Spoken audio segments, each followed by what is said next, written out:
So,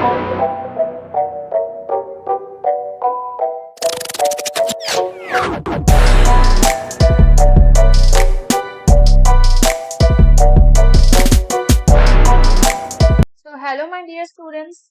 Welcome to our channel, Pharmalix, your study partner. So, hope you're doing well and just you have finished your GPAT and IPAT exam successfully, most probably. But don't stop yourself. Just prepare yourself for any kind of competitive exam related pharmacy, and please be updated about that.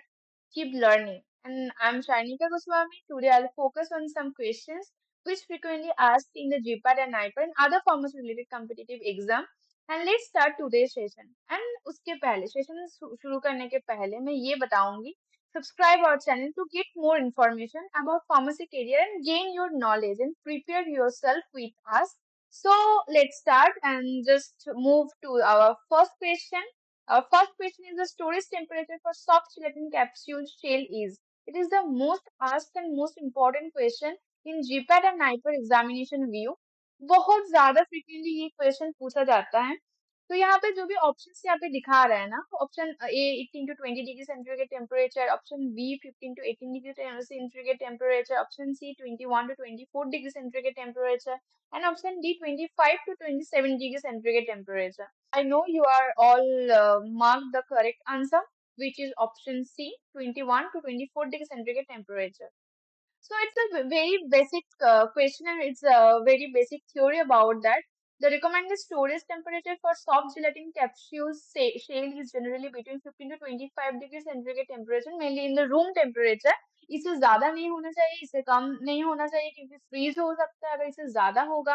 अगर room temperature ज्यादा होगा तो इसका क्या होता है कि जो हमारा इन्वायरमेंट का ह्यूमिडिटी है, इन्वायरमेंट के जो टेम्परेचर वो क्या करते हैं उसको बहुत ज्यादा फ्रेजाइल कर देते हैं, बहुत ज्यादा बिटल कर देते हैं, इससे ना स्पीलियज इशू दिखाया जाता है।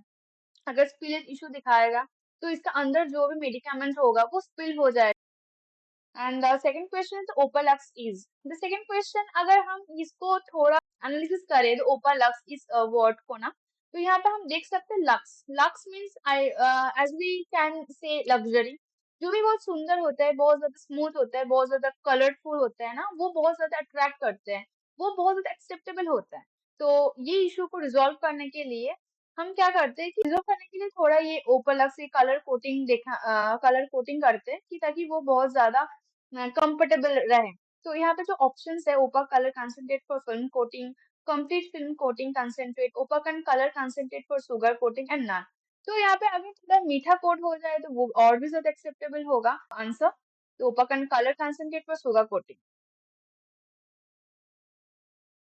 So here the brief explanation about this Opalux is a aqueous color dispersion in a concentrate of sucrose syrup formulated with lake and oxide pigments. Opalux will produce an elegant finished product, and Opalux created product will feature improved color uniformity when compared with the alternative products where color is imparted with dye. Example is titanium dioxide, and variety of products that are commercially available. It's Opa spray, Opa dry. Opa spray for film coating and Opa dry complete film coating concentrate. The third question is the availability of the drug for absorption decrease in the order. The drug absorption. We know the ADME rule: absorption, distribution, metabolism and excretion. So क्या करते हैं, sometimes हम different of dosage form में medicament देते हैं, doctors या pharmacist रहता होता है, वो डिफरेंट डोसेज फॉर्म में देते हैं ताकि उसका एक्शन प्रोलॉन्ग रहे कि तो ज्यादा टाइम ड्रग लेना पड़े। Don't get too much confuse.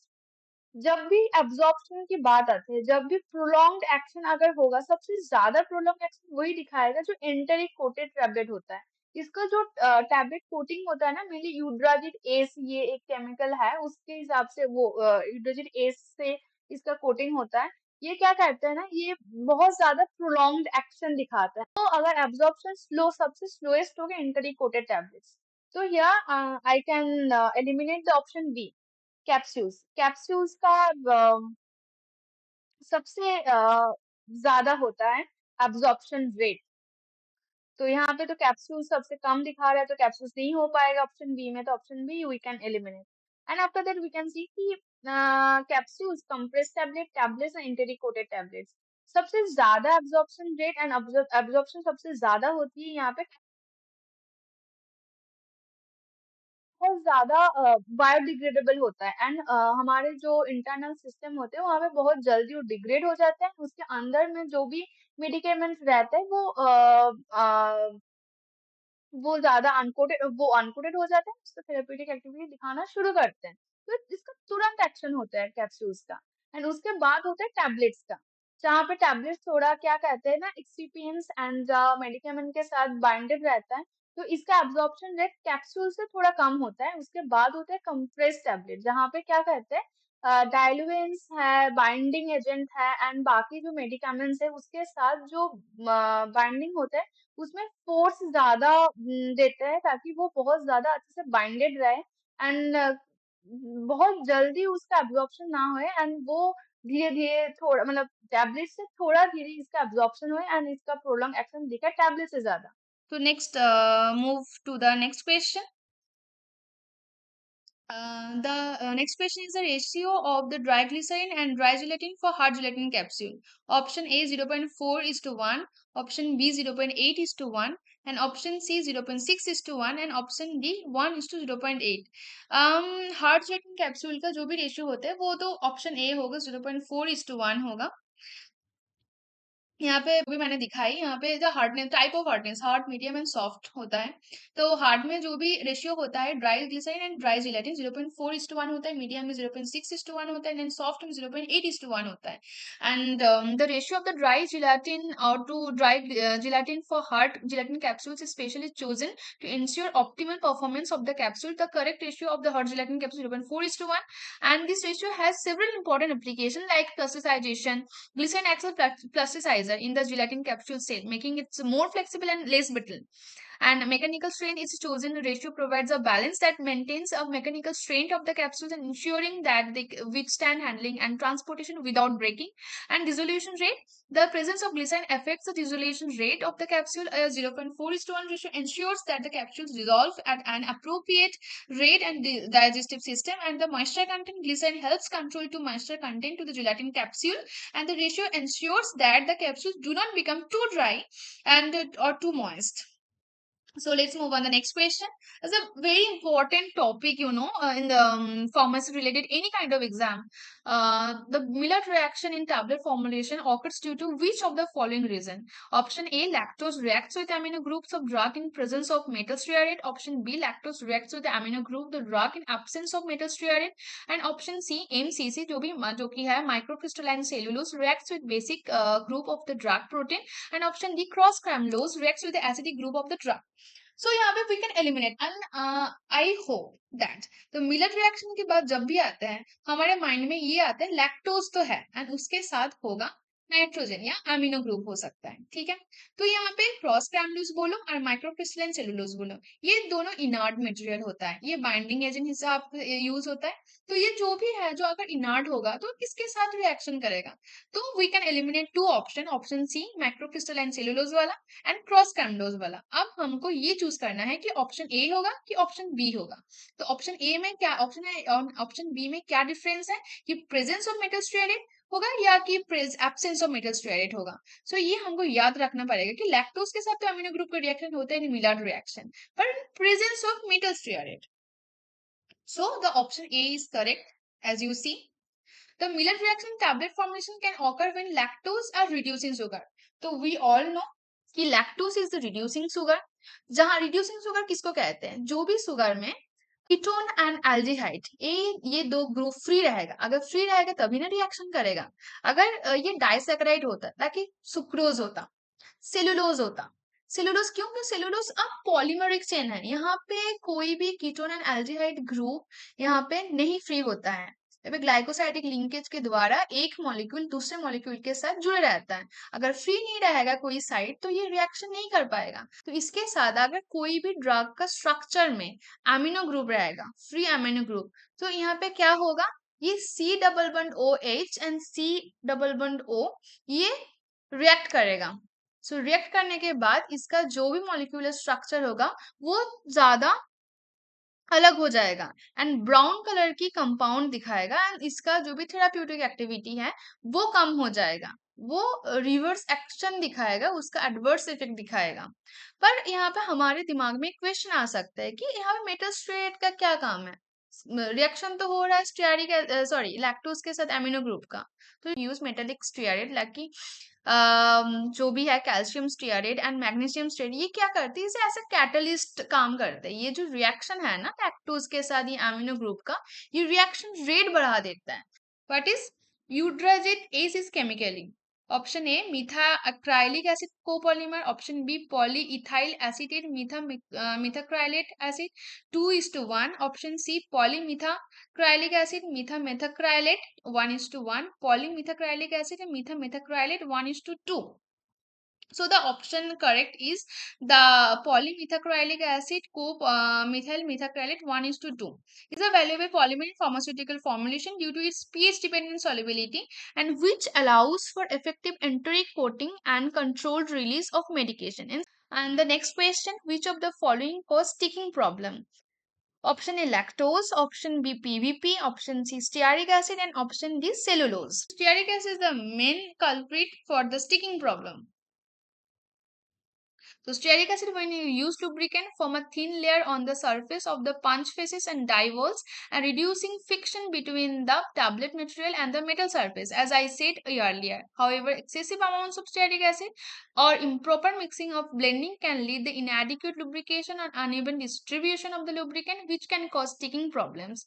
And lactose, as we all know, कि as a ये काम करते हैं as a diluent and filler, and PVP जो पॉलीविनाइल पाइरिडोन होता है वो क्या करते हैं? Tablet binder and complexing agent या फिल्म फॉर्मर सॉल्युबलाइजर के काम करते हैं and cellulose also can the same function. What is the next question? Which of the following test is not official in the Indian pharmacopoeia? Option A disintegration, option B hardness, option C friability and option C continued uniformity test. It's a बहुत ज़्यादा simple and बहुत ज़्यादा straightforward question है. It's the hardness. बाकी का IP में है सब कुछ कि कैसे करते हैं क्या नहीं करते, continued uniformity test बोलो या friability test बोलो या disintegration test बोलो.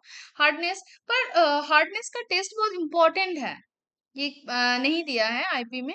अगर हार्डनेस कम होगा या ज्यादा होगा तो इसका जो एडीएमई एक्शन है ना कोई भी ड्रग की, वो वहां पे कुछ ना कुछ इम्पैक्ट दिखाएगा. So hardness should be optimum.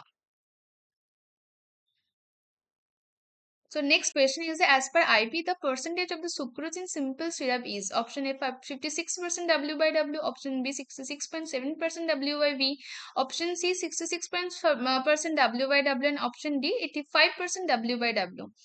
The most common question. पर यहाँ पे एक ही कंफ्यूजन क्रिएट होता है आप लोगों को दिमाग में, ये मेरे को भी पता है. ये है कि ओके आईपी में तो हमको पता है कि 66.7% है, पर यहाँ पे W बाय W है कि W बाय V है.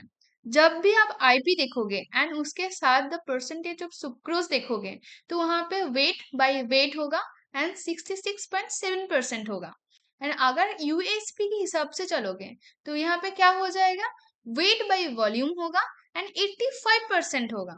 So यहाँ पे the correct option is 66.7% W by W.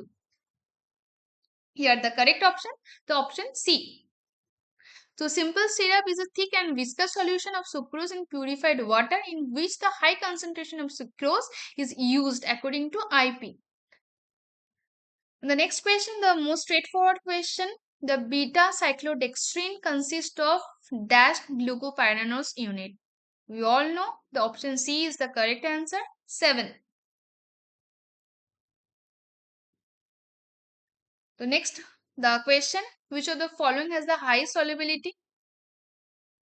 Option A amorphous form, option B stable form, option C metastable form and option D none. So यहाँ पे जो भी तीन options है ये क्या कहते हैं? एमोफस मतलब क्या है? एमोफस मतलब ये है कोई भी एलिमेंट का जो भी मॉलिक्यूलर स्ट्रक्चर है, जो भी एटम से बना हुआ है, वो बहुत हैप्पीजर्टली अरेंज्ड है. उसका अरेंजमेंट में कोई भी ज्यादा सिग्निफाई कोई फॉर्मूला नहीं है. एक दूसरे के साथ कहीं ना कहीं अरेंज्ड है, तो अगर हैप्पीजर सब कुछ अगर होगा तो वहां पे उसका बॉन्ड ब्रेक करने के लिए बहुत कम एनर्जी का जरूरत है, बहुत कम एनर्जी में वो बॉन्ड ब्रेक हो जाएगा। एंड उसका बॉन्ड अगर ब्रेक हो जाएगा तो सॉल्युबल बहुत जल्दी हो जाएगा। अगर स्टेबल फॉर्म हो तो वहां पे क्या होता है, जैसे क्रिस्टलाइन फॉर्म। क्रिस्टलाइन फॉर्म में क्या होता है कि वहां पे एक पार्टिकुलर पैटर्न में मॉलिक्यूल सजा हुआ रहता है। अगर पर्टिकुलर फॉर्म में रहेगा तो एक दूसरे के साथ टाइटली बॉन्डेड रहेगा। अगर वो बॉन्ड अगर हमको डिस्ट्रॉय करना है, हमको फोर्स ज्यादा लगाना पड़ेगा। अगर ज्यादा लगाना पड़ेगा तो सॉल्युबिलिटी जो भी रेट है वो कम होगा, क्योंकि बहुत ज्यादा टाइम लगेगा इसको सोल्यूबिलाइज होने में। एंड द मेटास्टेबल फॉर्म क्या होते हैं, अमोर्फस एंड स्टेबल फॉर्म के बीच का एक फेज होता है, जहाँ पे ना कि ये बहुत ज्यादा एक दूसरे के साथ अरेंजली बिहेव करते हैं, ना कि बहुत हैपोजिट रहता है। So the high solubility should be amorphous form. Answer यहाँ पे करेक्ट किया गया। सो प्लीज मेंशन कि amorphous form is the correct answer. The amorphous form, the molecules are arranged randomly without a long range order, and which often result in higher solubility compared to the stable form. This increased solubility is because the amorphous form lacks the organized crystalline structure present in the stable form, and allowing the solvent molecules to penetrate more easily and interact with the solute molecules. The next question, the guidelines on stability testing of drugs are given in option A ICH, option B US FDA, option C none, and option D both. We all know that कि A and B दोनों ही होगा, ICH and US FDA. Yeah, as you can see, the correct answer is option D. And the guidelines on stability testing of drugs are typically provided by regulatory agencies and international organizations such as the International Council of Harmonization of Technical Requirements of the Pharmaceuticals for Human Use, and the World Health Organization WHO, and regulatory authorities like United States Food and Drug Administration, and और एक है European medicine agency. इतना ज्यादा नहीं ध्यान नहीं देना होता है, पर बाकी ये दो, International Council of Harmonization of Technical Requirements for the Pharmaceuticals for Human Use, and the USFD. Next question is the influence of temperature of drug decomposition and expressed by option A है रादरफोर्ड्स equation, option B है अर्हेनियस equation, option C है लैंगमुर्स isotherm.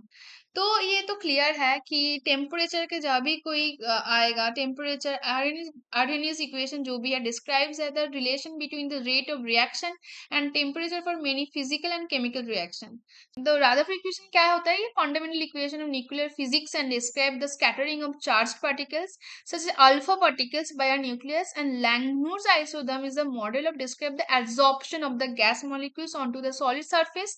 And what is the BET equation is a widely used model in physical absorption to describe the absorption of the gas molecules onto the surface of the solid material and typically porous material like activated carbon and zeolites. Next question is the three size of capsules will have dash ml capacity. Option A 0.30, option B 0.95, option C 0.68, and option D 1.3.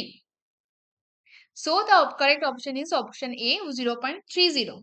The image ask about the capacity of the size 3 capsules in millimeters, and the 3 capsules typically hold approximately 0.3 ml to 0.39 ml of liquid, and depending on the density and type of the material being filled.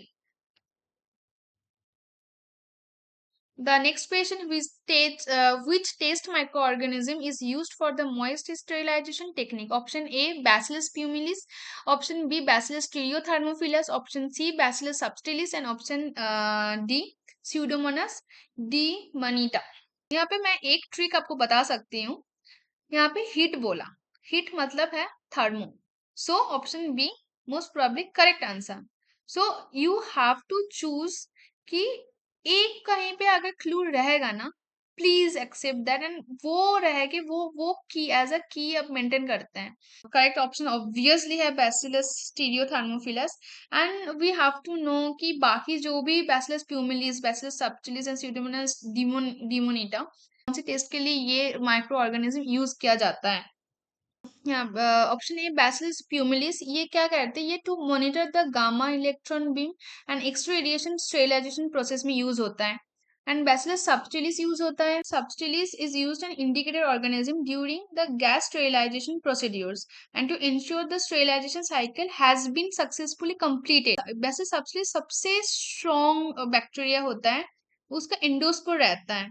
अगर वो endospore destroy करना, it's a most important most difficult thing. अगर bacillus subtilis destroy हो गया तो बाकी कोई micro organism वहां पे जी नहीं पाएंगे. And the Pseudomonas demodex use the organism most commonly used for challenge testing of sterilizing grade filter membranes. So, thank you so much. And let's end today's topic, today's session. Thank you.